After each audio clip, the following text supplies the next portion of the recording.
azalaka nzambe ya mutu moko te. Nzambe aza nzambe ya biso nyonso. Nzambe aza même nzambe ya satana. Nzambe aza même na pardon. Na sujet à pardon. Bible zoloba na mokana nzambe na Romains chapitre 3 le verset 23. Bible lobi ete bato nyonso basumuki baza privé na kembo na nzambe. Que tous qui sont privés péchés et sont privés de la gloire de Dieu. Au moins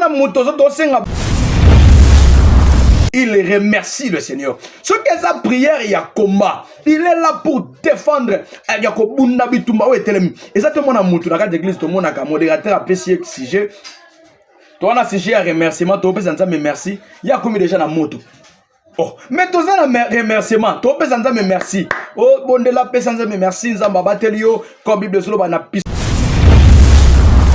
des prophètes intimidateurs. Nous avons des chrétiens intimidateurs. C'est-à-dire, lorsqu'ils prient, yenda sawana a fait intimider des bateaux. Moi, n'engazo sambela.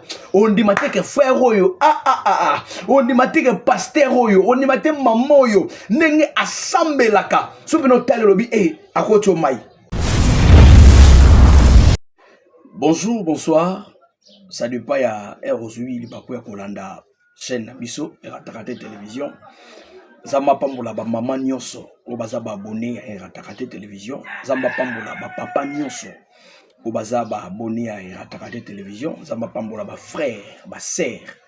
Apambola pe bana o bazali ba abonné à Ratakate télévision. Ils sont partout dans le monde entier, aux en Afrique, aux en Europe, aux en Asie, aux en Océanie, aux en Amérique.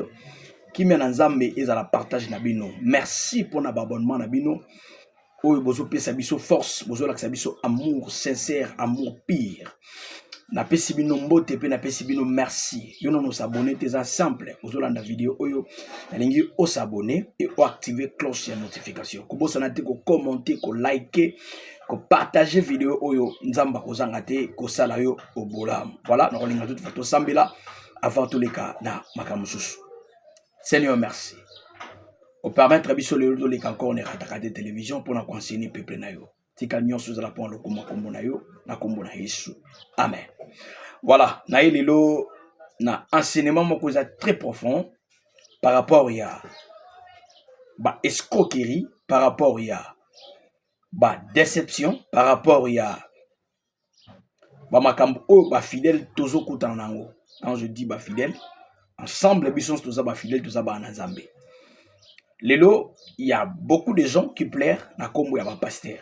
Il y a beaucoup de gens qui plairent na kombo ba prophète, na kombo ba évangéliste, na kombo ya ba docteur, na kombo ya ba enseignant. Peut-être tu as aussi appelé le prophète Grévis, peut-être tu as appelé le prophète XY, peut-être tu as appelé excusez le pasteur kingani basambela pona yo et basambela pona yo te misu basambela pona we simbate ba misu basambela pona yo obesa bango mbongo balia mbongo. Et le Seigneur m'a parlé, m'a mis au cœur de vous parler sur les secrets de la prière. Est-ce que prière il y a mon tout pose à la exaucer, il faut la prière au pasteur à sali, ou bien il faut la prière au yemoko sali, ou bien il faut la prière nini. Na ko expliquer biso yango mukie. Bible zoloba, quelqu'un parmi vous est-il malade qui le prie? Moko kati na bino azana problème asambela. Quelqu'un parmi vous est-il dans la souffrance qu'il prie? Quelqu'un parmi vous est-il malade qu'il appelle les anciens, qu'il le prie pour lui? Il y a deux contextes. Il y a liboso bibelobi. Quelqu'un parmi vous est-il dans la souffrance qu'il prie? Pourquoi Bible ramenait renvoyer biso la prière? Parce que Bible zambazo linga comme ça biso ba responsable. Et loko ezobo ma biso lelo. Et loko ezo sala lelo ba na nzambe tolelaka. Na benga ki prophète Grévis, na benga ki prophète intel, na benga ki maman intel, mais elle n'a pas prié pour moi, à s'aligner l'autre côté. Parce que tous ba irresponsable spirituel. Dieu attend de nous, tout comme ba responsable spirituel. Les gens qui ont la capacité, lorsqu'il y aura un problème, bah ça la capacité à kosambe la bango moko. Est-ce que ponzamba yo ka prière ya mutu? Il faut prier wana. Et ça a combien de minutes? Il faut prier wana et ça a combien de temps? Pour Zambé à répondre prière yamutu, Prière, on a fait ça là combien de jours? Il faut ça là combien des années? Jésus marchait avec ses disciples. Abandé kotam bona ba disciples. Toutefois, avant qu'il y ait 12 disciples, Azalaki n'a 72 disciples. Azalaki n'a 72 disciples. Et sur les 72, les 60, ils sont partis. Atikalaki n'a 12 disciples. Et les 12 disciples, ils sont allés voir Jésus. Même si ils ont dit, ah maître, apprends-nous comment prier. Parce que les disciples, à des fois, comme il y a une déception. Les disciples, non. Pourquoi quand il y a un cas, Yesunda sambelaka. Est-ce que biso dozana makokite ya kosambela? Pourquoi ceux qui baye naka il y a biso et résistaka kama ya Yesu simbaka. Ya Yesu ezalo ko le prophète Grevis iratakate. Prophète Grevis apprends-nous comment prier. Ndengo na ko apprendre comment tu vas prier. Ndenge ni yo kosambela ata citation o elekelio makasi. Ata citation o elekelio mayele. Avant qu'on se confie na mutu, ya liboso il faut qu'on se confie na yomoko. Nzambe azalaka nzambe ya mutu moko te. Nzambe aza nzambe ya biso nyonso. Nzambe aza même nzambe ya satana. Nzambe aza même nzambe ya Satan. C'est-à-dire Dieu aza nzambe ya ba créature nyonso. Po nzambe aya no la pe yo ka prière na yo. Et ça kate faux à la pasteur. Et ça kate faux à la évangéliste. Et ça kate faux à la prophétesse. Et ça kate il faut pour nzambe yo ka prière na yo, il faut à la mutamulai ou à la mutamukuse. Non. Nzambe ayoka ka libondeli ya mutu nyonso o yakeli. Hein? Nzambe ayoka ka libondeli ya mutu nyonso oyo andimela Yesu be andimelaka Yesu mokonzi pe mobikisi. Na bandeli phrase na ngai. Na lobi nzambe ayoka ka libondeli ya mutu nyonso o yakela. J'insiste. Nzambe ayoka ka libondeli ya mutu nyonso yakela sur la terre.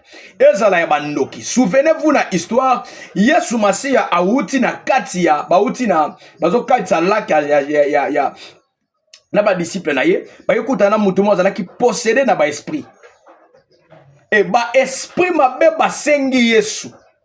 Ba lobi maître ko bwa kabiso na maite, bwa kabiso atapa ba ngulu.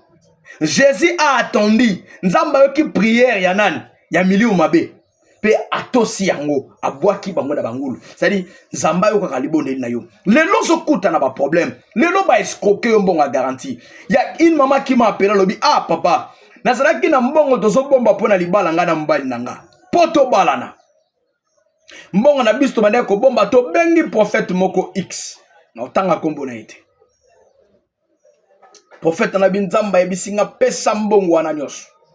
Bazwa mbongo na bango libala ba pesa. Prophète a bloqué bango. Abenga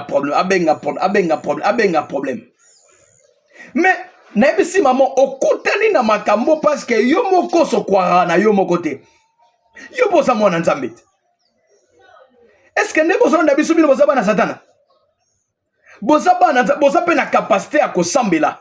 Mais pourquoi prière na bino ezalaka exaucé? Dans un peu ce passage otangango, pourquoi prière na yo ezalaka exaucé? La ligne d'otangango. Totanga, et bah pourquoi prière na yo ezalaka exaucé? Nazala mokana nzambe na Matthieu. Matthieu le chapitre 6. Nazoba nango à partir du verset 3. Ah nazolo be la même bato azalaka pesi offrande, apesa bofrande mais azwaka solution na bofrande na été. Et le prix, il a genaka, a semaka, a salaka bofrande, a spesaka ba orphelin, ba veuve, mais a zwaka résultat malamuté. Nous regardons pourquoi. Dans Matthieu chapitre 6, le verset 3. Il est écrit ici. Mais quand tu fais l'aumône, que ta main gauche ne le sache pas, ce que fait ta droite, afin que ton aumône se fasse en secret, et ton Père qui voit dans les secrets te les rendra. Lorsque vous priez, ne soyez pas comme les hypocrites. Makambe bandi. C'est-à-dire, il y a la prière, il y a la prière, il y a des hypocrites. La prière, il y a sincère. Prière, il y a hypocrite, il y a yoka amote. Yoka. Alors oui, lorsque vous priez, ne soyez pas comme les hypocrites qui aiment à prier debout dans la synagogue, soit dans l'église et au coin de rue pour être vus des hommes. Je vous le dis en vérité, ils reçoivent leur récompense. Mais quand tu pries, entre dans ta chambre, ferme ta porte et prie ton Père qui est dans les lieux secrets. Et ton Père qui les voit dans les secrets te les rendra. Bon, tu continues à le verset 7 à l'obi. En priant, yokasko prière ba responsable. Pourquoi prière à prophète quand ba bonde la kaya bango et salamaka kaya biche salamakate? Yoka secret msu yango. En priant, maman ozolandanga, maman Marie-Hélène, tu me suis. Ozolandangai, maman Kapinga, ozolandanga, yoka. Alobi we. En priant, ne multiplie pas de vaines paroles comme le païen. C'est-à-dire le païen aussi va s'embêter. Nzamba yo rappelle libo nela ba païen, va répondre à raté. Il y a la différence entre écouter et répondre. Dieu peut écouter la prière, mais il ne répond pas aux prières. Place no baki nzamba yo libo ndelia mokili bobimba. Mais Dieu ne répond pas à tout le monde. Est-ce que vous comprenez là? Je disais ceci, Dieu attend la prière de tous. Mais Dieu ne répond pas à tout le monde. Comme bref, lorsqu'il prie, il multiplie de vaines paroles. Il dit ceci, Yoka. Alobi? En priant, ne multipliez pas de vaines paroles comme le païen qui s'imagine qu'en forçant de paroles, ils seront exaucés. Prière et ça exaucer aux forcer ma parole. Au Père! Au Père! Non, c'est pas ça. Ah, Yesu. Nous avons posé la prière au sala lelo. Nous avons pas solution à problème là. Ne leur ressemblez pas, car votre Père sait de quoi vous avez besoin avant que vous lui demandiez. Voici comment donc vous devez prier. C'est-à-dire quoi? Dans le domaine de la prière exaucée, dans le principe de la prière exaucée, ces enseignements, je prêchais dans une église dans Pointe-Noire. Et naebisi bango na lobi nzamba yo ka prière à mokili mobimba. Mais nzambe ayanola ka mokili mobimba te. Nzamba yoki mais ayanolite. Mais il y a d'autres gens, lorsque Dieu attend, il réagit. Dieu attend, automatiquement nzamba répondre. Topé sarango enseignement et un principe de la prière exaucée. Nalingina yebiso eloko. Tu as la capacité de prier. Bible lobby. Quand tu pries, intimidateur. Aujourd'hui, nous avons des pasteurs intimidateurs. Nous avons des prophètes intimidateurs. Nous avons des chrétiens intimidateurs. C'est-à-dire, lorsqu'ils prient, yenda sawana aso intimider ne ba so monenga zo sambela on dit maté que frère oyo on dit maté que pasteur oyo on dit maté maman oyo nenge asambelaka so bino tale lobi akocho mai na prière mais ce qu'on landeli mutu wana cessé au mona sa mutamaka mabe au mona sandoki surtout ba sorcier basambela kazo ganga oh Yahweh nzamberanga papa moto. Non, ce n'est pas ça. C'est que Dieu a besoin des responsables. Un responsable lorsqu'il prie, il n'écrit pas. Il y a de prières, il y a autorité. Il y a de prières, il y a supplication. Il y a de prières, il y a recommandation.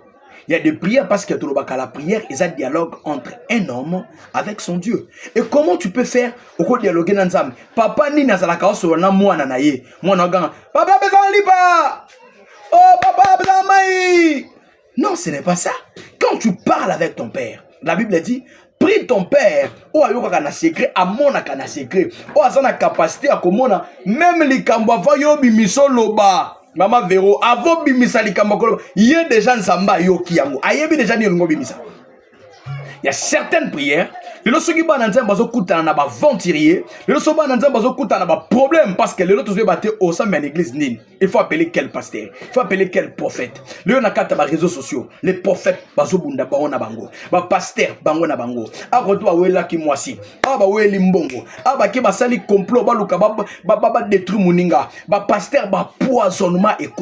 alors tu vas prier avec qui? Quelles sont les religions? Oh, ils sont fiables, oh, ils sont crédibles. Oh, un chrétien peut prier. C'est ton cœur, dans ta chambre. Entre, prie le Seigneur. Yebisan Zambé, problème nous sur Sanango. Peu importe les difficultés. Ezea Mukanda, Ezea Kobota. Obota Bana Balobakate. Il y a une maman. Par la nuit, le Seigneur m'a donné le message. Sokezayo, appelle-moi. Il y a une maman, Azana Bana Misat. Et na Bana Misat Abota Barono Sobalobakate. Je pris le message la nuit. Lorsque le Seigneur me disait, Abisinga Lobi, Théa Bango sur la prière, bah comme bah responsable. Mais il y a une maman, Azana Bana Misato. Elle va t'appeler, bah nino sommes ta bota balobarate. Ceux qui Hollandais vidéo ezayo, n'hésitez pas, Zambazana posa alobisa banana yo. Azana posa afungola malobaya banana yo. C'est le message que le Seigneur m'a donné la nuit. Je vous jure, Dieu m'a parlé la nuit et je vous donne le message que le Seigneur m'a donné la nuit. C'est-à-dire, quand on a posé sa prière, quand on a ta chambre, buka mabolongo na yo, banda ko sambe la nzambe. Nzambo yo kaka na secret akoyo ka prière na yo. Nzambo ya no la kalibondeli akoya no lo sambo na yo. Qu'il pleuve, qu'il neige, attends les lotés. Bible solo bana mokana nzambe na 1 Samuel. Sur 1 Samuel chapitre 1 le verset 9. D'autant à Teponatan. Vous allez remarquer Anne a quelque bonde la abandonné kobotate. Na olingana tangelo kaka 1 Samuel wana pardon chapitre 1er permettenga na tangelo ka le verset 26. Le verset 26. Parce que il y a une chose, ils ont un élément qui est très capital et qui aide par rapport à la prière oyo Anne asalaki. Yo kalobi boy. C'était pour cet enfant que j'ai prié l'Éternel et l'Éternel a adressé la prière que je lui avais. L'Éternel a exaucé la prière que je lui avais adressée. 1 Samuel chapitre 1, le verset 26. C'était en vue de cet enfant que j'ai prié.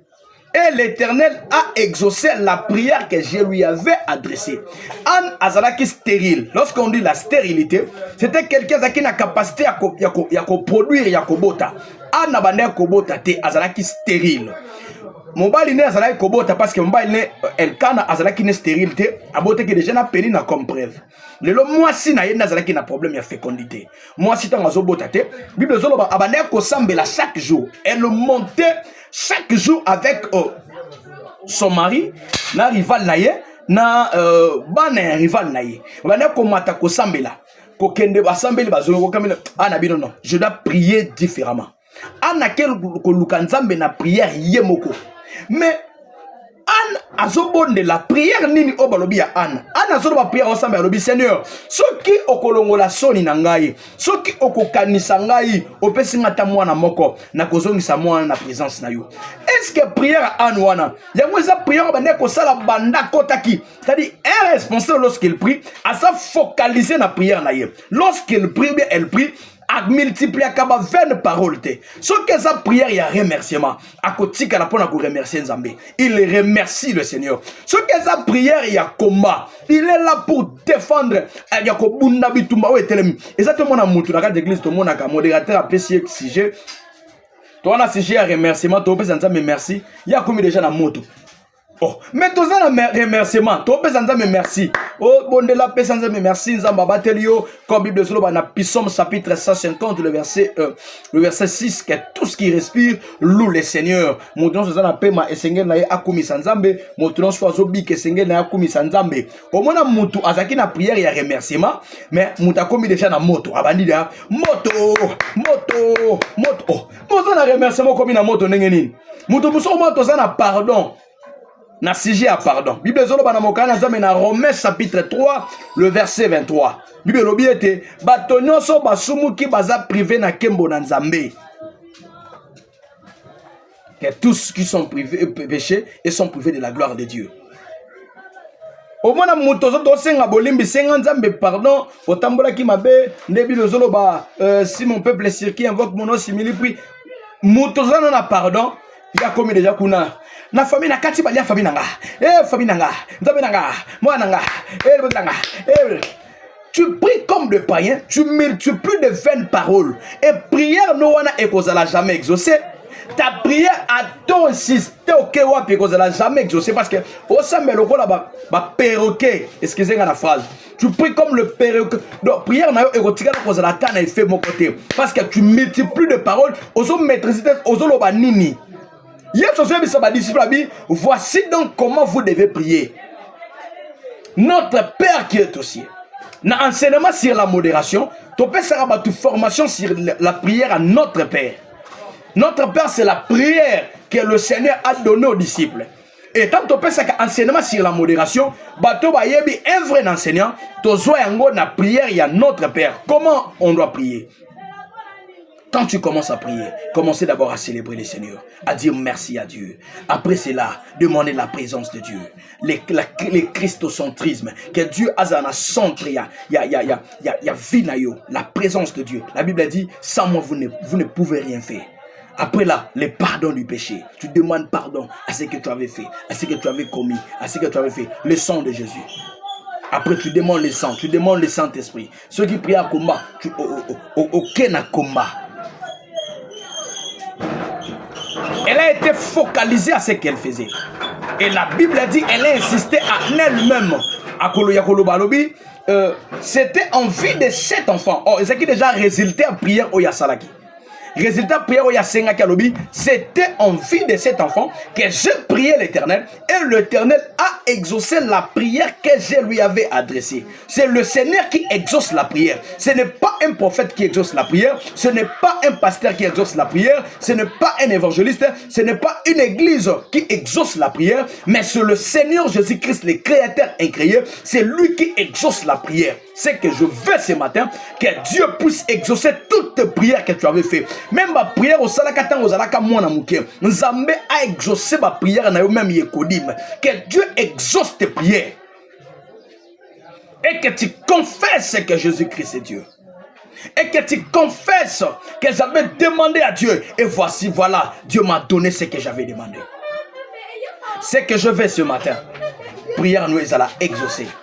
Vous savez, Bible l'habitant Yesu bazo kene vers croix ba même si ekulus ba kene fu ba kene kulus na Golgotha. Jésus-Christ marchait accomplit moko la pemi.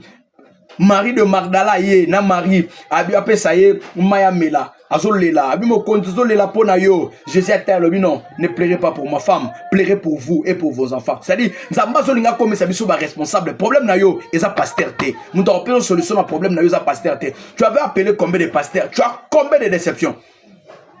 Quand ça l'assemblée, tu as combien de déceptions? Quand tu regardes ton téléphone, on a combien de numéros? Répertoire et ton nayo, ni na numéro ba collègue, répertoire et ton nayo, na ni ba numéro ya famille nayo, mais numéro ya ba pasteur, ya ba prophète, ya ba évangéliste, ya ba homme spirituel. Et tu es déçu partout. Qu'est-ce que tu as gagné en retour? Rien du tout. C'est-à-dire pour te dire, c'est que Dieu attend de nous, tous à la responsable à nous. Ne pleurez pas pour moi. N'appelez pas les prophètes. Appelle Dieu. Ton Père a reconnu un secret. Et quand tu pries dans ta chambre, Bible dit qu'on multiplie ma vaine parole. Même temps on peut s'accabofer dans le monde. Et comme il y a une maman qui m'a appelé. Oh papa, na benga ki prophète mobo ya senga na pesa yo autant. Na zimbo na pesa. Oh, mais pourquoi zo betelanga masolo sala ki kuna? Na bise maman, gardez wana ezala. Le coup la expérience spirituelle na yo parce que Bible lobi o pesa en loboka gauche ya droite y baté et ça na baté bile suka pesa lingi bat ba ba game ta pesa ka le coup la sombela l'église wana drum le coup la sombela l'église wana instrument le coup la pesa pasteur wana mbonga garantie mbonga loyer atambola nango partout na mutu donc on a su numéro o pesa nga numéro papa Desho na pesa yo mbote o pesa nga numéro papa Desho na benga Desho alors papa Desho na pesa ki oh. Mais la Bible dit ce que tu as fait dans le beau comme Mobali à moi c'est Yébata. Mais pourquoi toi tu avais donné ici au ligne Oyeba au quotidien la jamais qu'on a récompensé. Tika makala moto likola mutu na ye. Mutu asko kayombo makala moto likola mutu na ye. Bien-aimés frères et sœurs, ce que le Seigneur a voulu qu'on partage ce matin, c'est la prière. Osa capable ya kobondela. Oui papa naza capable na sambela nzamba koyokanga oui. Mais quand on sambela lelo, le Seigneur va te répondre. Que Dieu vous bénisse. Contactez Bisso na plus 243 89 62 55 846. Plus 243 89 62 55 846. Yo no s'abonner te na lingo s'abonner. Partagez vidéo oyo, likez, commentez, kata même ba partie de ça na ba TikTok. Osa capable ya kosambela penzambe ayoki prière na yo. Que Dieu vous bénisse abondamment. Tokutani bongo na numéro mususu na émission mususu koya za mapambola bino. Merci.